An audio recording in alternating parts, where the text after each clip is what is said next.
우리 좌우에 계신 분들과 인사 나누겠습니다. 즐거운 설 명절 되세요. 당신이 축복의 통로입니다. 즐거우시죠? 즐거운 설 명절이 시작되었습니다. 우리 영광교회 귀한 성도들이 하나님께서 원하시는 축복의 통로, 은혜의 통로가 되어져 우리 한 주간 귀한 가정에서 즐거운 설 명절을 마음껏 누릴 수 있는 우리 복된 가정이 되어지길 주의 이름으로 간절히 축원합니다. 설 명절 연휴가 시작되었습니다. 오는 화요일이 설 당일이지만 뉴스 보도를 보니까 이미 금요일 저녁부터 민족 대이동이 시작되었다고 하더라고요.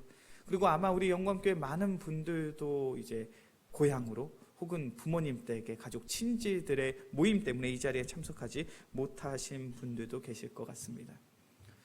설 명절을 앞두고 우리의 마음속엔 기쁨과 설렘이 있습니다. 어떠한 기쁨, 어떠한 설렘이 있으십니까? 내가 사랑하는 나의 가족들을 만날 수 있다라는 그런 기쁨, 그러한 설렘이 우리 모두에게 있는 줄로 압니다. 평소에는 너무 멀리 떨어져 있어서, 평소에는 내가 하는 사업들이 너무나도 바쁘고 분주해서 자주 만날 수 없었지만 설 명절만큼은 아무리 바쁘고 아무리 분주하다 할지라도 부모님을 찾아뵙고 내가 사랑하는 가족 친지들을 만나며 교제하고 식사하며 참으로 행복한 시간들을 보내기 때문에 우리의 마음속에 설 명절을 앞두고 기쁨과 설렘의 마음이 있는 것 같아요. 그런데 설 명절을 앞두고 우리 모두가 믿는 자로서 늘 기쁘고 늘 설레는 것은 아닌 것 같아요. 명절을 앞두고 우리의 마음속에 기쁨과 설렘보다는 근심과 걱정의 마음이 더 큰 그러한 믿음의 성도들이 있습니다. 제가 한 집사님이 저에게 그런 고백을 하시더라고요. 목사님, 명절만 되면 마음이 너무 힘들고 어렵습니다. 그렇게 목사님, 저를 위해서 꼭 기도해 주세요. 그 집사님의 상황은 그런 거예요. 아직 시댁 식구들이, 시부모님들이 예수님을 믿지 않아요. 신앙생활을 하지 않습니다. 그러다 보니까 명절만 되면 차례상, 명절만 되면 제사상을 준비해야 되는 거예요. 그 집사님은 어려서부터 모태신앙으로 자란 집사님이에요. 그렇게 결혼하기 전까지는 차례 제사를 한 번도 지내본 적이 없어요. 그런데 이제 시집을 가서 시댁 식구들이 안 믿는 집의 사람들이다 보니까 차례 제사를 위한 음식들을 자기가 장만해야 되는 거예요. 그 마음이 얼마나 힘들고 어렵겠습니까? 그런데 그 집사님을 가장 힘들게, 가장 아프게 했던 것은 어떤 일이었냐면 자녀들이에요. 그 자녀들이 이제 조금 커서 청소년 시기가 되었을 때 엄마를 찾아와서 이렇게 이야기합니다. 엄마, 이번 명절에 할아버지 할머니 집에 가서 절 안 하면 안 돼요. 차례 안 지내면 안 돼요. 제사 안 지내면 안 돼요. 그렇게 이야기를 하더라는 거예요. 그 집사님과 그 자녀들은 참 열심히 신앙생활을 하는 가정이에요. 그러다 보니까 명절이 되어서 시댁 식구 집에 가서 차례를 지내고 제사를 지내는 것이 참 힘들고 어려운 거예요. 내가 사랑하는 나의 자녀가 엄마 차례상 앞에서, 제사상 앞에서 절하기 싫어요. 그래서 이번 명절엔 시골에 내려가지 않으면 안 돼요. 시댁에 가지 않으면 안 돼요. 이런 이야기를 할 때 그 어머니의 마음이 억장이 무너지는 것 같더라는 거예요. 그 집사님의 그러한 고백이 어찌 보면 우리 영광교회의 많은 성도들의 말 못할 고민이고 말 못할 근심과 걱정의 이야기이진 않습니까? 믿는 자로서 살아간다는 것이 참 쉽지가 않아요. 믿는 자로서 믿지 않는 가족들과 명절을 같이 보낸다는 것이 결코 쉬운 일이 아니더라는 거예요. 이러한 상황, 이러한 환경 속에서 참으로 힘들고 어려운 근심과 걱정, 두려움의 마음을 안고 설 명절을 준비함에 있어서 우리가 결단코 잊어서는 안 되는 그 한 가지가 있어요. 그것이 무엇이냐면 바로 우리의 신분이 영생의 소망을 품은 상속자라는 거예요. 우리 오늘 본문의 말씀을 함께 봉독하겠습니다. 디도서 3장 7절의 말씀이에요. 디도서 3장 7절의 말씀 함께 봉독합니다. 우리로 그의 은혜를 힘입어 의롭다 하심을 얻어 영생의 소망을 따라 상속자가 되게 하려 하심이라. 아멘. 오늘 본문의 말씀을 보면 오늘 본문의 말씀은 우리에게 이렇게 증거하고 있습니다. 우리에겐 새로운 직분, 새로운 신분을 얻게 되었는데 그 새로운 직분, 새로운 신분이 무엇이냐면 바로 영생의 소망을 따라 살아가는 상속자가 되었다는 거예요. 영생의 소망을 품은 상속자가 바로 우리의 새로운 신분이요, 새로운 직분이라고 오늘 본문의 말씀은 증거하고 있습니다. 우리 모두는 영원한 생명을 소유한 줄로 믿습니다. 우리 인간은 하나님의 형상대로 지은 바 되었죠. 그렇게 우리는 평생의 삶을 통해, 영원한 삶을 통해 우리의 생명 되시는 그 하나님과 함께 동행하는, 함께하는 그런 축복된 삶을 우리에게 허락받았습니다. 그런데 우리 인간들의 마음속엔 탐욕이 있었죠. 어떤 탐욕입니까? 하나님처럼 되고 싶은 탐욕. 우리 인간에게는 하나님 없이도 살아가고 싶어하는 그런 욕망의 마음들이 있었어요. 그래서 그 탐욕과 그 욕망에 의해서 하나님의 말씀에 불순종하게 되죠. 하나님 앞에서 죄를 짓게 됩니다. 그리고 그 결과가 무엇입니까? 우리의 삶 속에 사망이 들어오게 돼요. 우리의 삶 속에 죽음이 들어오게 됩니다. 그 같은 삶의 모습을 가리켜서 로마서 5장 12절은 이렇게 말합니다. 한 사람으로 말미암아 죄가 세상에 들어오고 죄로 말미암아 사망이 들어왔나니 이와 같이 모든 사람이 죄를 지었으므로 사망이 모든 사람에게 이르렀느니라. 사람의 불순종, 인간의 죄로 말미암아 우리가 살아가고 있는 이 세상에 사망, 죽음이 들어오게 되었다는 거예요. 성경에서 말씀하고 있는 이 사망, 이 죽음은 두 가지의 영적인 의미를 가지고 있습니다. 첫 번째의 영적인 의미는요, 바로 육체적인 죽음, 육체적인 사망이에요. 육체적인 죽음과 육체적인 사망이 있다는 것은 우리 인간은 유한한 존재라는 거죠. 유한한 인생을 살아가는 우리 인간은 결국에는 쇠약해지고 노쇠해지고 병약해지고 그래서 죽을 수밖에 없는 존재라는 거예요. 그것이 바로 육체적인 죽음입니다. 그런데 우리의 삶은 이러한 육체적인 죽음에서 끝나는 것이 아니라 영적인 죽음이 있다라는 거예요. 이 영적인 죽음이 무엇입니까? 우리의 생명 되시는 하나님과의 관계가 단절된 거예요. 단순하게 우리의 생명 되신 하나님과의 그 관계가 단절된 것에서 끝나는 것이 아니라 우리는 생명의 하나님과 함께할 수 없는 존재가 되었다는 거예요. 우리가 생명 되신 하나님과 함께할 수 없다라는 것은 어떠한 전제를 가지고 있습니까? 우리가 육체적인 죽음을 맞이하게 되면 우리에겐 지옥이라는 영원한 형벌이 있다라는 거예요. 그것이 죄의 결과예요. 그 죄로 말미암아 우리는 이 영적인 죽음과 육적인 죽음을 맞닥뜨리게 된 거예요.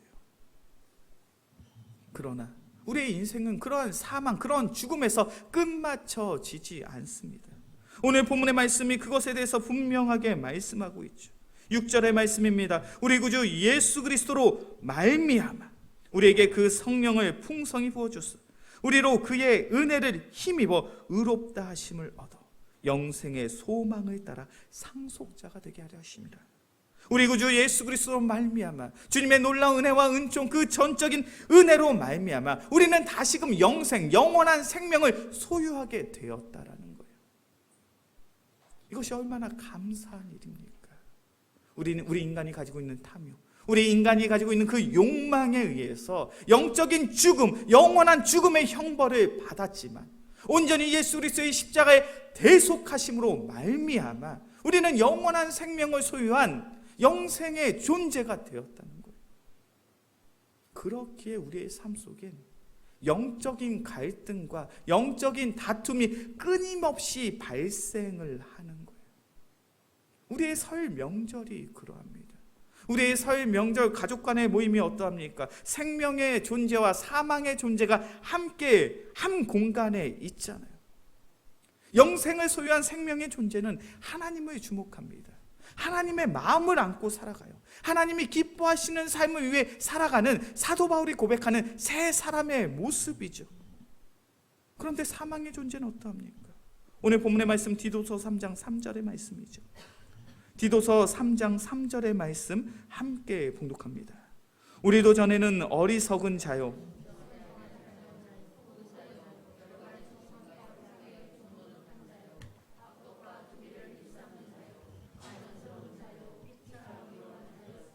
아멘.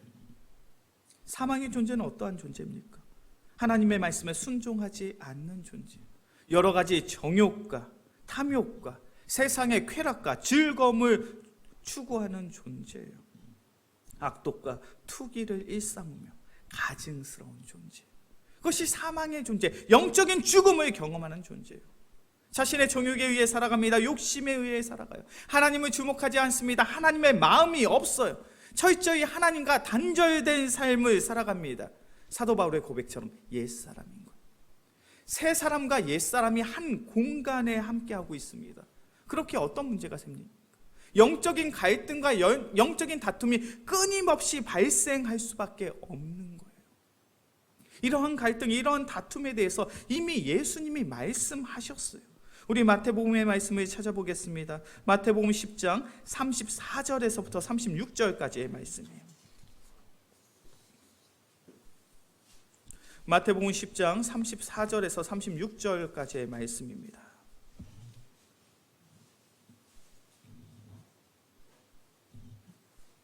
제가 한 절, 우리 성도님들이 한 절 교독해서 보겠습니다. 마태복음 10장 34절에서부터 36절까지의 말씀 제가 먼저 봅니다. 내가 세상에 화평을 주러 온 줄로 생각하지 말라. 화평이 아니요 검을 주러 왔노라.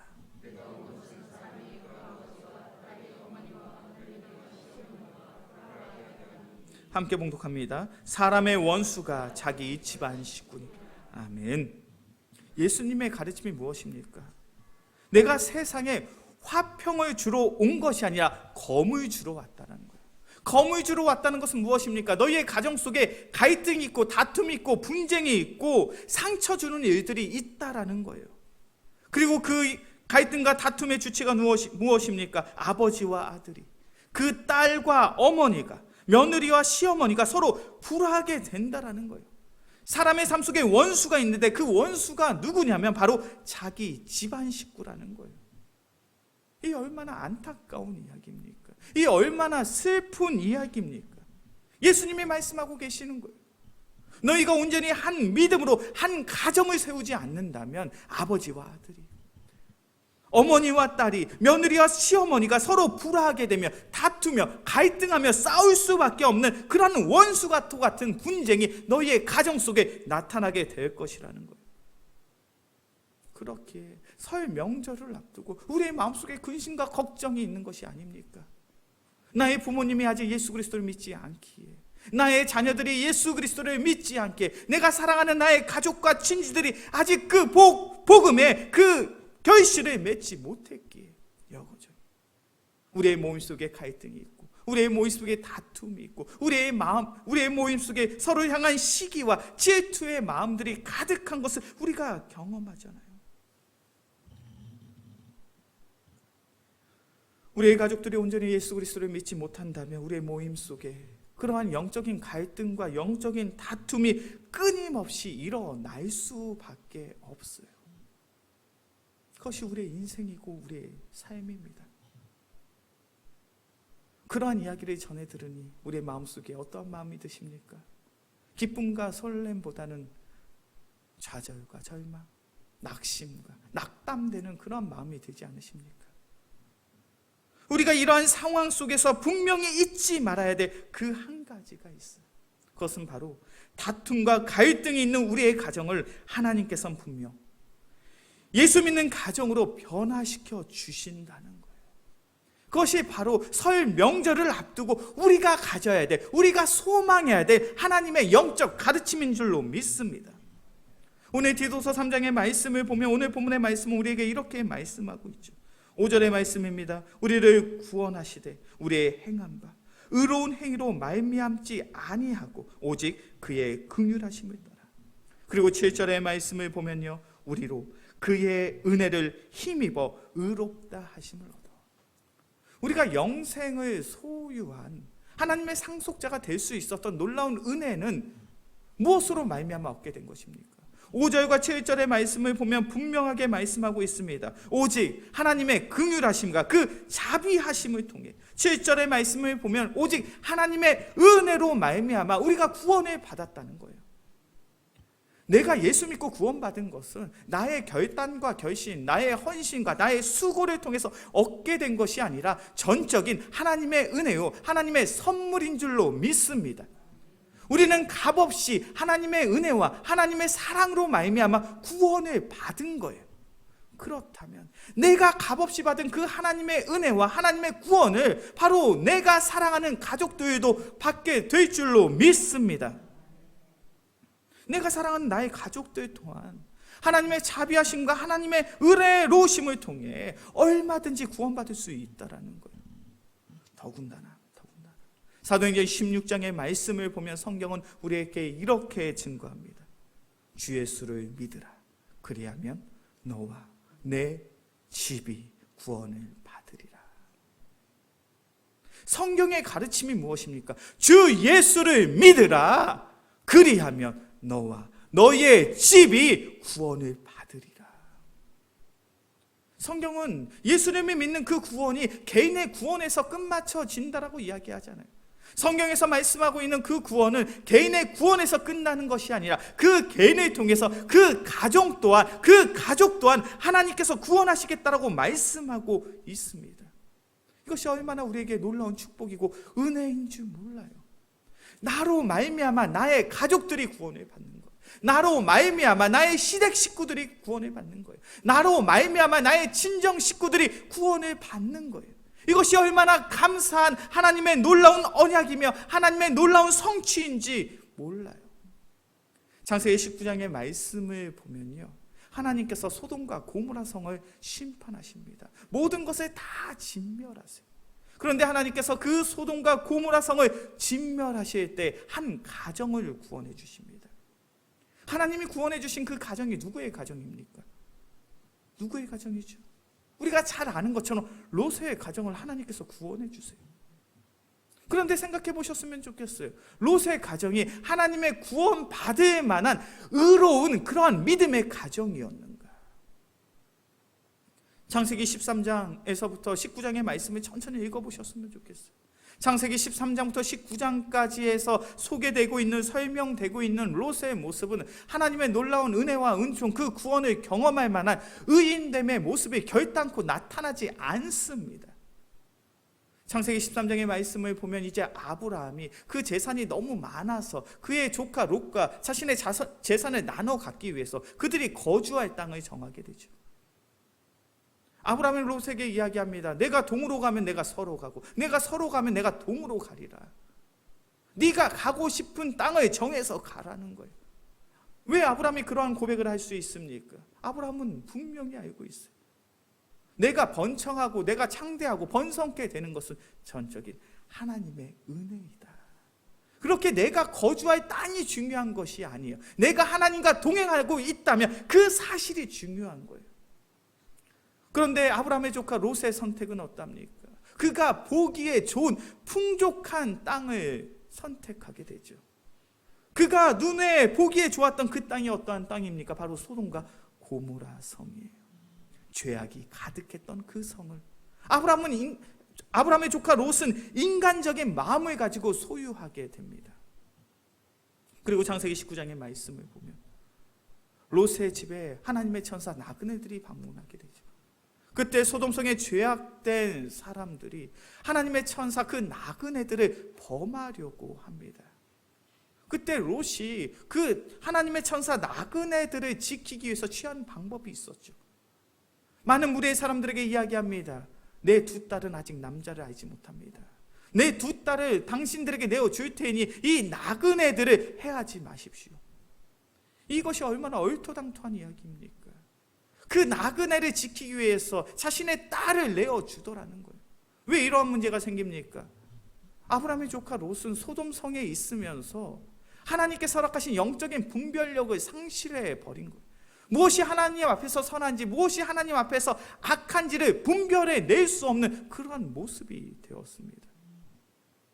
하나님의 관점으로 본다면 소돔과 고모라 성이 하나님의 심판을 받을 때 아브라함의 조카 롯이 하나님의 심판을 받아도 전혀 이상하지 않은 그러한 상황이에요.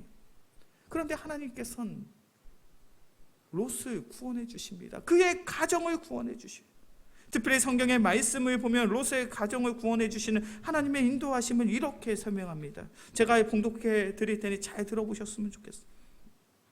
동틀 때 천사가 롯을 재촉하여 이르되 일어나 여기 있는 내 아내와 두 딸을 이끌어내라. 이 성의 죄악 중에 함께 멸망할까 하노라.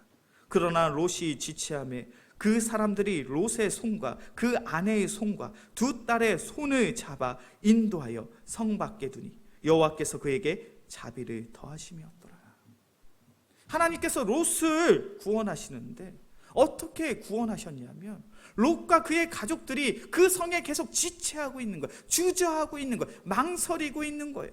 그러니까 하나님의 천사들이 롯과 그의 가족들의 손을 부여잡고 성 밖으로 인도해냅니다.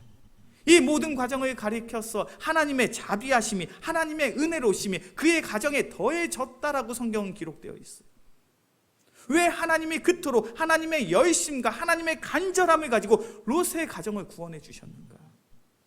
왜 이러한 일이 일어나게 되었습니까? 롯은 바로 아브라함의 조카였어요. 아브라함의 가족입니다. 아브라함의 간절한 기도와 간구와 간청함이 있었기에 하나님께서는 롯의 가정을 외면할 수가 없었던 거예요. 우리의 모습이 그러해야 될 줄로 믿습니다. 나의 믿음과 나의 신앙과 나의 열정과 나의 간절함으로 인하여 우리의 가정이 구원받아야 될 줄로 믿습니다. 하나님께서는 아브라함의 간절한 그 간구와 간청함을 외면하지 못하셨어요. 우리가 우리의 가정을 위해서 간절히 기도하고 또 간절히 기도할 때 분명 하나님의 때 하나님의 방법대로 우리의 가족 구성원들에게 예수 그리스도의 복음을 허락해 주실 줄로 믿습니다. 하나님의 은혜가 아니고선 우리의 가족 구성원들이 예수님을 믿을 수가 없어요. 우리가 신앙생활하면서 오해하는 것이 있습니다. 그 어떠한 오해입니까? 내가 말을 잘하면 우리의 가족이 교회에 갈 거라는 기대를 가지고 있어요. 내가 말을 잘하고 내가 우리 부모님들을 우리 자녀들을 잘 설득하면 우리의 자녀들이 교회에 가게 될 거야. 그런데 복음은 그렇게 전해지는 것이 아니에요. 오늘 디도서 3장 6절의 말씀을 보면요, 성경이 강조하고 있는 그 한 가지가 있습니다. 디도서 3장 6절의 말씀 제가 봉독합니다. 우리 구주 예수 그리스도로 말미암아 우리에게 그 성령을 풍성히 부어주사. 우리가 영생의 사람으로 거듭남에 있어서 가장 중요한 것이 있다면 그것은 바로 성령의 풍성함이 바로 우리의 삶 속에 나타나는 거예요. 성령 하나님께서 우리의 마음을 조장하여 주시고 우리의 마음을 인도하여 주시고 우리의 마음을 주장하여 주실 때에 바로 우리의 가족들이 예수 믿고 구원받을 수 있는 거예요. 그것은 아무리 우리가 말을 잘하고 잘 설득하는 그러한 차원의 문제가 아니라는 거예요. 우리의 가족들의 마음이 그러할 수 있잖아요. 기독교에 있어서 신앙생활을 하는 것에 있어서 우리 부모님, 우리의 가족, 우리 친인척들의 마음이 너무나도 강팍하고 완악하고 황폐한 마음을 가질 수 있어요. 아무리 찔러도 예수 그리스도의 복음이 들어갈 수 없는 그러한 마음을 가지고 있는 나의 가족들이 있을 수 있습니다. 그런데 중요한 사실은 성령님께서 그 마음을 주장하여 주시면 그 완악한 마음을 가경하여 주시고 그 마음에 복음의 씨앗을 허락하여 주시면 절대로 예수 믿지 않을 것만 같은 나의 가족들이 예수를 믿고 구원받게 될 줄로 믿습니다. 사도행전 8장의 말씀을 보면 바로 그것에 대해서 이야기를 하고 있어요. 초대교회 사도들이 사마리아라는 지역에 복음을 증거합니다. 그런데 이 사마리아라는 지역은요, 유대인들의 가르침을 절대로 받을 수 없는 지역의 사람들이에요. 2000년 전에 유대인과 사마리아인들은 원수여도 그런 원수가 없습니다. 그렇게 어떠한 유대인의 가르침이 있다 할지라도 사마리아 사람들은 그것을 받아들이지 않아요. 서로를 증오하고 서로를 저주하는 그런 관계, 원수와도 같은 관계가 바로 사마리아 사람들과 바로 유대인들의 관계였어요. 그런데 초대교회 사도들이, 유대인들이 그 사마리아 땅에 가서 복음을 증거합니다. 그리고 그들이 예수를 믿는 놀라운 역사가 나타나요. 그 모습을 사도행전 8장 14절부터 17절까지는 이렇게 설명하고 있습니다. 우리 말씀을 찾아보겠습니다. 사도행전 8장입니다. 사도행전 8장 14절에서부터 17절까지의 말씀이에요.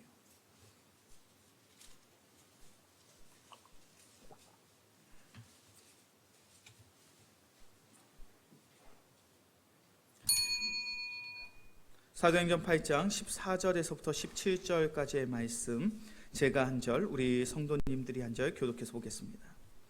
예루살렘에 있는 사도들이 사마리아도 하나님의 말씀을 받았다 함을 듣고 베드로와 요한을 보내매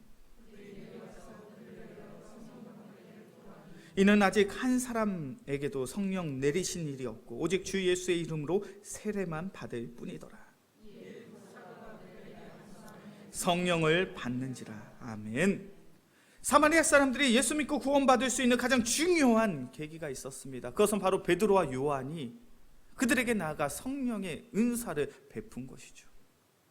그들이 성령 하나님을 통해서 온전한 믿음과 온전한 신앙을 갖게 되었어요. 그들이 어떻게 성령의 은혜를 누릴 수가 있었습니까? 15절의 말씀이에요. 그들을 위하여 성령 받기를 기도하니. 베드로와 요한이 간절히 기도하고 기도한 거예요. 이 완악하고 이 황폐하고 절대로 예수 그리스도의 복음이 들어갈 수 없을 것만 같은 이 사마리아 사람들의 마음속에 예수 그리스도의 복음을 허락하여 주세요. 그들의 참된 믿음과 참된 신앙을 가지고 살아가게 하여 주옵소서. 그들의 간절한 기도를 통하여 그들의 삶 속에 17절의 말씀이죠. 성령을 받는지라. 간절한 기도 속에 성령 하나님께서 역사하여 주사 그 완악한 마음이 열어지고 온전히 예수 믿는 자들로 거듭나게 된 거예요. 우리가 설 명절을 앞두고 우리의 가정 속에 영적인 갈등과 영적인 다툼이 있다면 우리가 무엇을 해야 됩니까? 설 명절을 앞두고 우리가 해야 될 가장 먼저의 것은 내가 사랑하는 나의 가족들을 위해 기도하는 거예요. 사랑의 주님, 나의 부모님의 마음이 너무나도 완악합니다. 나의 자녀들의 마음이 너무나도 척박합니다. 내가 사랑하는 나의 가족들의 마음이 너무나도 꽉 닫혀져 있어서 복음이 들어갈 자리가 없습니다. 그러나 나는 할 수 없으나 성령님께서 하여 주시옵소서. 그들의 마음을 열어주시고 그들의 마음, 그들의 심령에 복음의 씨앗을 허락하여 주사 우리의 가정이 더 이상 차례를 지내고 제사를 지내는 가정이 아니요 함께 모여서 가정 예배를 드릴 수 있는 신실한 믿음의 가정이요 신앙의 가정이 되게 하여 주옵소서. 그와 같은 간절한 기도가 있을 때에 바로 우리의 가정이 성령의 가정이요 믿음의 가정이 될 줄로 믿습니다. 저에게 참 기억에 남는 새신자가 있어요. 70대 중반의 여성 어르신입니다. 할머니시죠. 그런데 교회에 혼자 오셔서 혼자 등록하신 거예요. 그런데 그런 게 참 흔치 않은 모습이에요. 70대 중반에 노년의 나이에 계신 어르신이 스스로 교회를 찾아와서 교회에 등록하고 내가 교회에서 신앙생활을 하겠습니다 라고 이야기를 하신 거예요. 제가 그 성도님께 물어봤어요. 예전에 신앙생활을 해보신 적이 있습니까? 지금까지 태어나서 교회 한 번도 가본 적이 없다. 70여 년 만에 처음으로 교회에 방문하시고 등록을 하신 거예요. 신앙생활을 하겠노라. 제가 여쭤봤어요. 어떻게 교회에 나오게 되셨습니까? 그랬더니 그분이 웃으시면서 그렇게 이야기를 하세요. 아들과 며느리가 수년 동안 자신에게 했던 잔소리가 있었대요. 그 잔소리가 뭐냐면 교회 가라는 이야기라는 거예요. 명절 때만 되면 아들이 와서 명절 때만 되면 며느리가 와서 그렇게 수년 동안 수십 년 동안 교회에 한번 가시라는 이야기를 그렇게 했는데 그런 이야기를 들으면서도 한 번도 교회 간 적이 없다라는 거예요. 그런데 이번 명절을 마치고 그 아들과 그 며느리의 이야기가 귓가에서 계속 맴돌더라는 거예요. 어머니도 저희와 함께 교회 가서 신앙생활 하셨으면 좋겠어요. 어머니도 교회 가서 저와 함께 예수 믿고 구원받았으면 좋겠어요. 그 말이 귓가에서 맴돌더라는 거예요. 그래서 결국 자녀들에게 다시금 전화했다는 거예요. 그래, 이번 명절을 통해서 너희가 그렇게 간절하게 부탁을 하니 내가 이번에 교회에 한번 가보련다. 내가 어떠한 교회에 가면 되겠니? 그래서 그 자녀들이 먼 타 지역에 있으면서 어머니가 사는 지역 속에서 이제 여러 교회를 좀 서치하다가 한 교회, 제가 사역했던 교회에 이제 그렇게 등록을 하라고 요청을 해서 그 어르신이 혼자 교회에 오셔서 등록을 하신 거예요. 제가 그 이야기를 듣는데 저희 마음속에 그런 생각이 드는 거예요. 야, 이 아들과 이 며느리가 얼마나 많이 기도했을까? 내가 사랑하는 어머니를 교회에 보내기 위해서 얼마나 많은 시간 동안 눈물로써 기도하며 또 기도했을까? 그 마음이 느껴지더라고요. 평생의 삶 속에 한 번도 교회를 가본 적이 없는 그 어머니가 성령의 인도하심을 받아서 한 교회에 등록하기까지, 그 놀라운 역사가 일어나기까지 이 젊은 부부의 가정 속에 얼마나 많은 끊임없는 기도가 있었을까? 우리의 인생, 우리의 삶이 그러한 줄로 믿습니다. 하나님께서는 우리를 믿음의 통로, 축복의 통로로 우리의 가정에 보내신 줄로 믿습니다. 우리의 가족 구성원들 가운데 여전히 예수 믿는 자들이 부족하여서 영적인 갈등과 영적인 다툼이 있지만 바로 나를 통해 우리의 가족을, 나의 부모님을, 나의 자녀들을, 나의 친인척들을 주님께서 구원하시기를 원하시는 줄로 믿습니다. 그렇게 우리는 끊임없이 기도해야 되는 거예요. 하나님의 때를 사모하며 눈물로써 또 기도하고 또 기도해야 될 줄로 믿습니다. 이제 말씀을 정리하겠습니다. 설 명절, 설 연휴가 시작되었습니다. 기쁨과 설렘의 마음이 있죠. 그러나 마음 한켠 여전히 아직 예수 그리스도를 알지 못하는 나의 가족들, 나의 친인척들로 인해서 여전히 우리의 마음속에 근심과 걱정의 마음들이 있습니다. 그러한 근심과 걱정의 마음을 안고 나의 가족들을 만나는 것이 아니라 그 근심과 걱정의 마음을 뛰어넘어 주님께서 원하시는 귀한 기도의 제목들을 가지고 간절히 기도함으로 우리의 설 명절을 준비할 수 있는 우리 귀한 성도들이 되어지길 주의 이름으로 간절히 축원합니다. 그리하여 우리 영광교회 귀한 믿음의 성도들의 간절한 기도를 통하여 우리 귀한 성도들의 모든 가정이 예수 믿고 구원 받기를 주의 이름으로 간절히 축원합니다.